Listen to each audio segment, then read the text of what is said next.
Oui, vers les années 62, je crois qu'il y a eu le problème de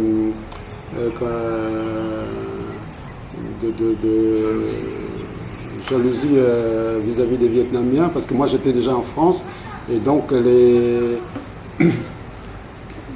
problèmes de jalousie se sont créés à cette époque-là, et donc il y avait une vague de demande de rapatriement des Vietnamiens au Vietnam. C'est ce qui a été fait d'ailleurs. Mon père il est parti vers les années 62, je crois, au Vietnam. Je crois que le dernier bateau c'était 64 ou 65. Oui, quelque chose comme ça, oui. Mais moi à l'époque j'étais déjà en France. Hein. Vous étiez un natif? Du pays, oui. Oui, je suis né à Thieu, moi. Ouais. Il n'y a que mon frère qui est né, je crois, sur le bateau. Je crois. Et j'avais lu, le frère est né. Jean Van Meij qui parlait des parents qui voulaient retourner au pays et les enfants qui voulaient rester. Ah oui, c'est le cas de ma famille aussi. Hein. J'avais des sœurs qui promettaient à mon père de partir avec lui. Et elles ont monté jusque dans le bateau, mais ensuite elles se sont éclipsées pour redescendre du bateau, comment dire, sans que mon père le sache. Et donc, quand mon père, le bateau a levé l'ancre, les enfants n'étaient plus là. Il devait avoir peur de partir dans un pays inconnu finalement, même si c'était le pays de votre père. Ben oui, c'était mes soeurs, ils avaient quel âge? Ils avaient peut-être une dizaine d'années, oui, 12 ans peut-être par là, oui. Donc il y avait peut-être une mode de faire redescendre des gens pour rester en Calédonie, quoi. Parce que je ne sais pas, moi je ne connaissais pas exactement le contexte à ce moment-là. Quand il y avait le départ du bateau, quelle était l'ambiance. Mais effectivement, il y a eu un certain nombre de cas d'enfants qui sont redescendus du bateau pour rester en Calédonie. En 62, vous étiez là? Non, j'étais déjà en France. Toujours en France? Je suis parti en 58. Et vous êtes revenu quand? Je suis revenu vraiment pour me réinstaller qu'en 86. Ah oui, donc tout ça... J'ai vécu 26 ans dans la région parisienne. Vous êtes revenu un peu au milieu des événements? Oui, après les événements, hein, je crois qu'il n'y a plus d'événements. Oui, vers fin 86 je suis revenu. Ouais. Oui, moi j'étais à l'époque donc en France, mais j'ai entendu parler qu'il y avait un rejet d'un certain nombre de personnes de souche calédonienne contre les Vietnamiens finalement pour des questions de jalousie économique, parce que les Vietnamiens, comme ils étaient très travailleurs et occupaient certaines positions dans le secteur d'activité, ça a provoqué une forme de jalousie économique et donc une réaction de rejet, de vouloir que les Vietnamiens partent de la Calédonie à cette époque-là. Les élèves aussi dans leur scolarité?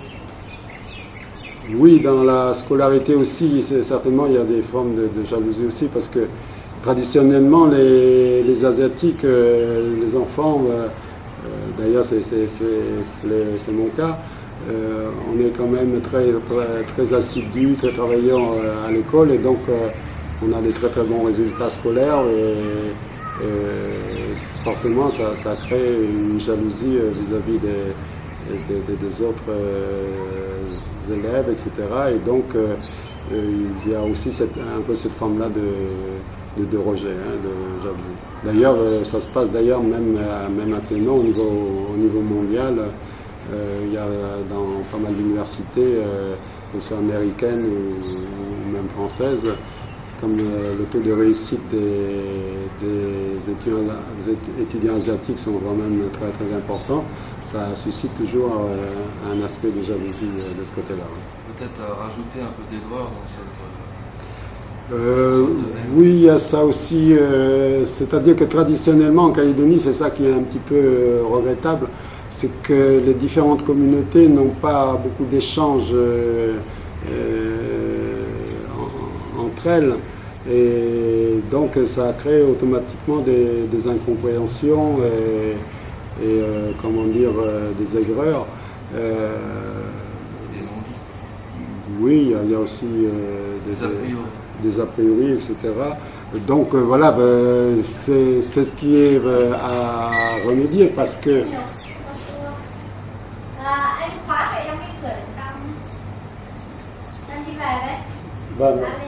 ok. C'est toujours comme ça. Ciao, au congélateur. C'est souvent comme cela, quand il n'y a pas d'échange entre les gens, ça crée automatiquement la peur de l'autre. C'est quelque chose qui est regrettable. Même à l'époque actuelle, on voit qu'en Calédonie, il n'y a pas beaucoup d'échanges entre les différentes communautés. Tout ça pour des questions donc aussi historiques, mais les gens voilà. Oui, c'est le manque d'échange entre les communautés. Bon, pour diverses raisons, hein, parce que déjà chaque communauté ne parle pas la langue, tout le monde ne parle pas la langue de français. Hein, à l'époque, les Vietnamiens, les parents, ils ne parlaient pas du tout français, donc c'est difficile aussi d'échanger avec les autres communautés. Et puis, du fait que chaque communauté ne se fréquentant pas, chacun reste dans sa communauté pour les activités intracommunautaires. Surtout qu'au niveau des Vietnamiens, il y a quand même beaucoup de traditions, que ce soit au niveau des aspects culinaires, au niveau de la culture des théâtres ou comment dire, tout ce qui se rapporte aux chansons, tout ça. Donc il y a quand même une culture assez riche, ce qui fait que les gens aiment bien se retrouver dans la communauté pour pouvoir se ressouvenir de leurs histoires comment dire, ancestrales et du pays, quoi. C'est un peu toutes les communautés.